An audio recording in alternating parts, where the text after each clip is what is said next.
વડોદરા શહેરમાં પોસ્ટલ કર્મચારીઓનો મહાકુંભ યોજાયો.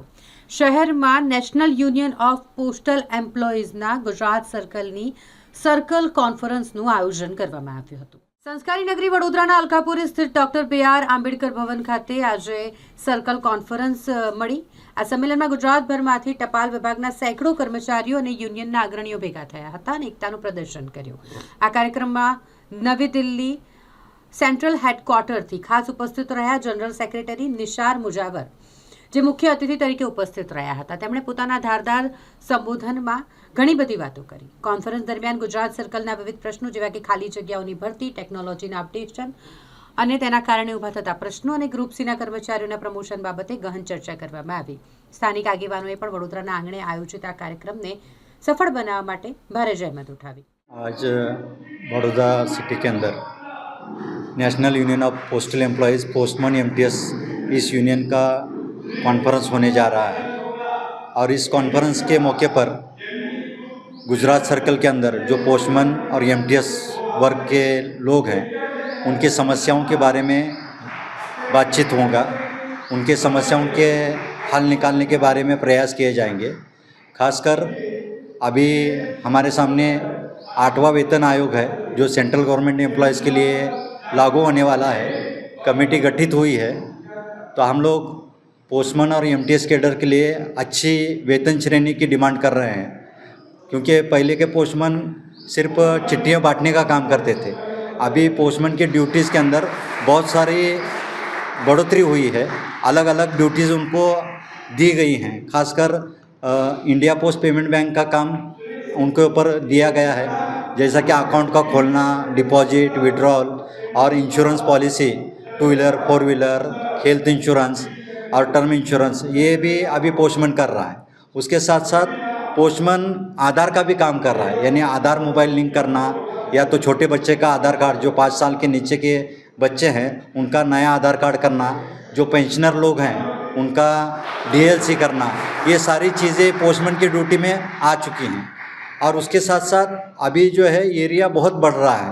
पहले एरिया सीमित था तो पोस्टमैन को जल्दी काम करना आसान था. अब एरिया कॉलोनियाँ बहुत बढ़ रही हैं, तो उस हिसाब से पोस्टमैन स्टाफ मिलना चाहिए. इन सारी चीज़ों के ऊपर हम लोग बात करेंगे आज के इस कॉन्फ्रेंस में. और हम पोस्टमैन के डर के लिए एक अच्छी वेतन श्रेणी मिलना चाहिए. उसके साथ साथ हमारे जितने भी पोस्टल एम्प्लॉयज़ हैं उनको कैशलेस मेडिकल फैसिलिटी मिलनी चाहिए.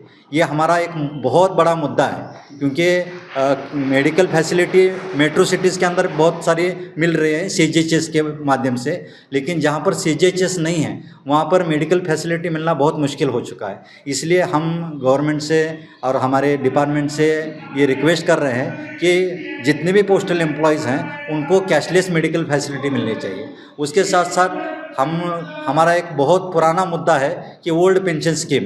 अभी गवर्नमेंट ने एक नई स्कीम लाई है यूपीएस की, लेकिन उसके अंदर लोग जाना नहीं चाहते क्योंकि उसके अंदर बहुत सारे लूप होल्स हैं.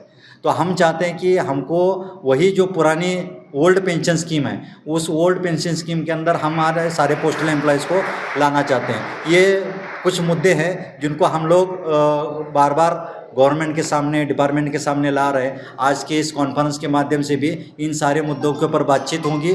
और उसके साथ साथ हम लोग ये प्रयास कर रहे हैं कि पोस्टमैन और एमटीएस ये जो कैडर है जो लोगों के अंदर काम करती है, सेंट्रल गवर्नमेंट एम्प्लॉयज़ की एक यानी प्रतिनिधित्व बोल के वहाँ पर पहुँचते हैं, तो उनको वहाँ तक जो प्रॉब्लम आ रहे हैं उनको वहाँ पर जाने के लिए, ड्यूटी करने के लिए, खासकर मोबाइल जो है वो मोबाइल देने की ज़रूरत है, क्योंकि अभी सारा काम जो है मोबाइल के माध्यम से और कंप्यूटर के माध्यम से हो रहा है. तो उनको नए मोबाइल देने चाहिए, ई बाइक देने चाहिए.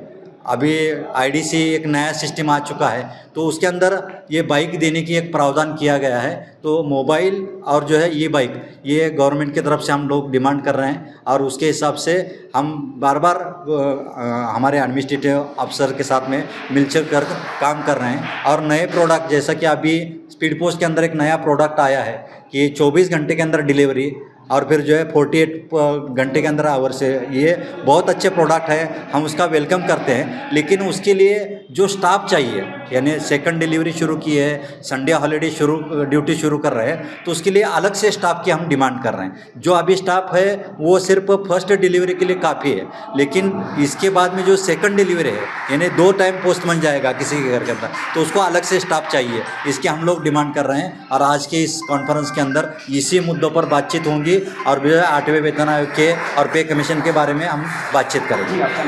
मेरा नाम निसार मुजावर है, general secretary national union of postal employees, CHQ New Delhi. આજે હું Vadodara sub divisional secretary national union employees MTS postman કેડરની સર્કલ્સની મિટિંગ થઈ રહી છે અહીંયા સર્કલ કોન્ફરન્સ છે જેનું આયોજન અહીંયા ડિવિઝનલ સેક્રેટરી વડોદરાથી વિનોદભાઈ રબારી તરફથી થઈ રહ્યું છે। કેવા પ્રકારની એની ચર્ચા થશે આ વિષયમાં? એમાં અમારા આખા વર્ષ દરમિયાનના થયેલા મુદ્દાઓની ચર્ચા થશે। પોસ્ટમેનના કંઈ પણ જાતના કોઈ પણ મુદ્દા હશે એની વિશે ચર્ચા કરવામાં આવશે।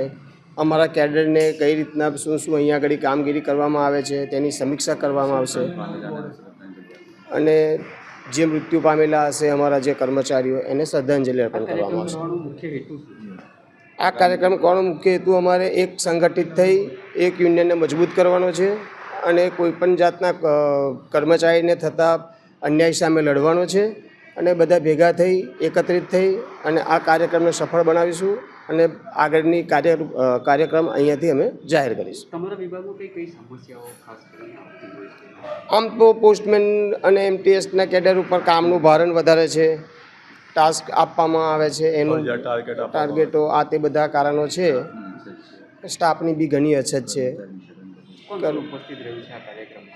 આ કાર્યક્રમમાં અમારા સર્કલ સેક્રેટરી ઉપસ્થિત છે, ગુજરાત જનરલ સેક્રેટરી છે, બે અમારા ઓલ ઓવર ઇન્ડિયાના સર્કલ સેક્રેટરી બી ઉપસ્થિત છે અને તમામ હોદ્દેદારો ગુજરાત રાજ્યના તમામ જિલ્લાઓમાંથી આવેલા તમામ હોદ્દેદારો બી આજે હાજર રહેલ છે। કાર્યક્રમ થકી શું મેસેજ આપવા માંગો છો?